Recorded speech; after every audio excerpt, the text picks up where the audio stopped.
Take it away, Ryan. Thank you. There we go. Thank you so much. Can you hear me okay?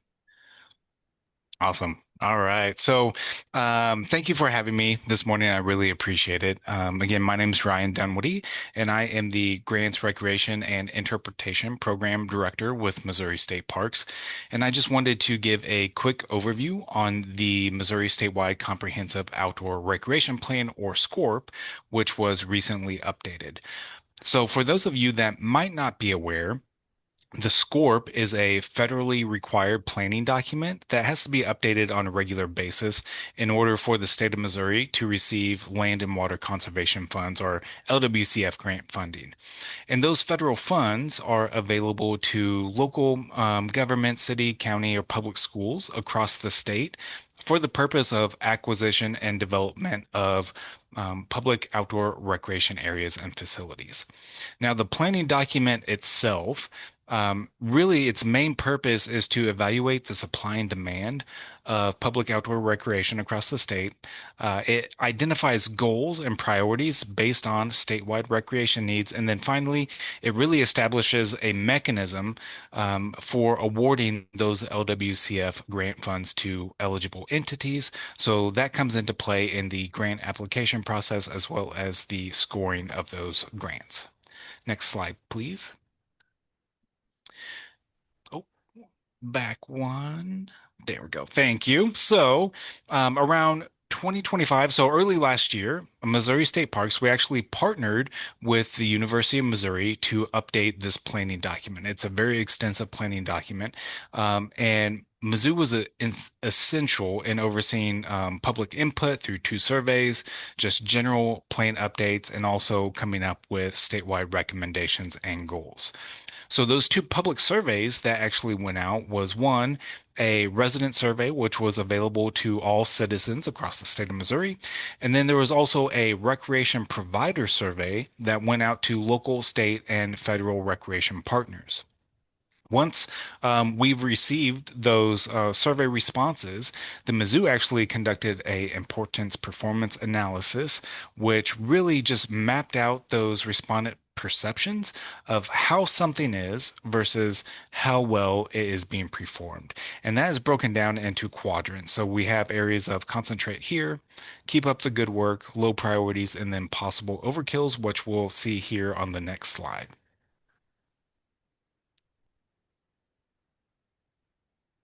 All right. So looking at the resident survey responses, so we received 737 responses. And kind of thinking about that, that's relatively low, right, for the state's population.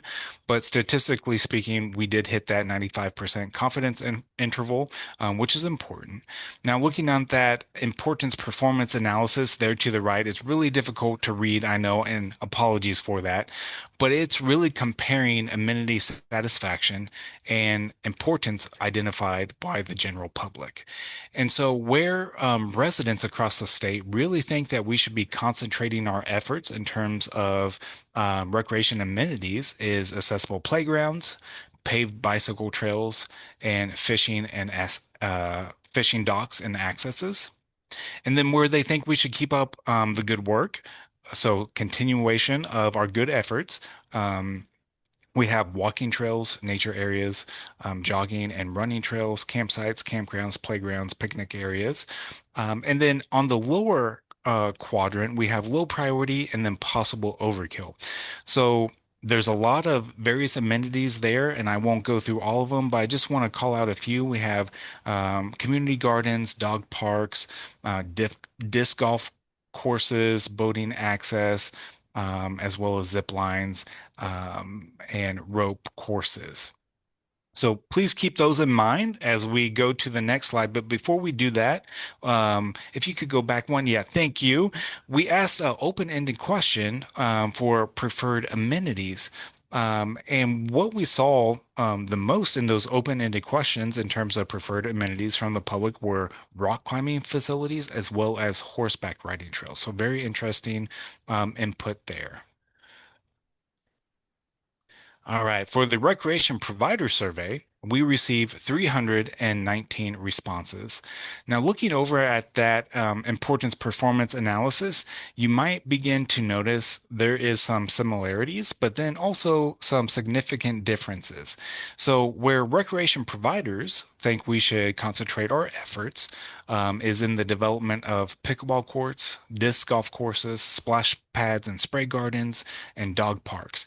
Now, thinking back to what the public or residents were saying, that doesn't necessarily jive and overlap. So I want to highlight that. And then in the area of keep up the good work, we do have jogging, running trails, paved bicycle trails, and walking trails. So there is some commonality there between what residents are saying and versus what recreational providers are saying, where we should focus our efforts. So that's a good thing, and I think that can really be tied into active transportation and providing access to various areas across our communities in the state. We also asked recreational providers, looking at your areas of focus, what amenities are increasing in usage in rural, suburban, and urban areas? And that list was pickleball courts, jogging, running trails, walking trails, paved bike trails, mountain bike trails, accessible playgrounds, as well as disc golf courses. Next slide, please.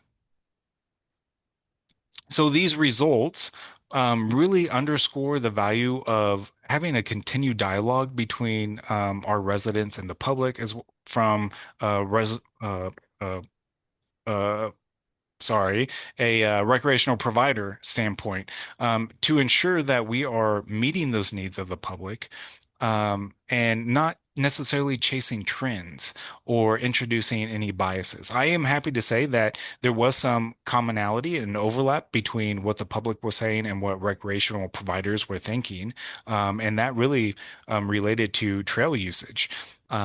And then finally, I just want to highlight a goal that is included in that SCORP document, and that's goal number 2.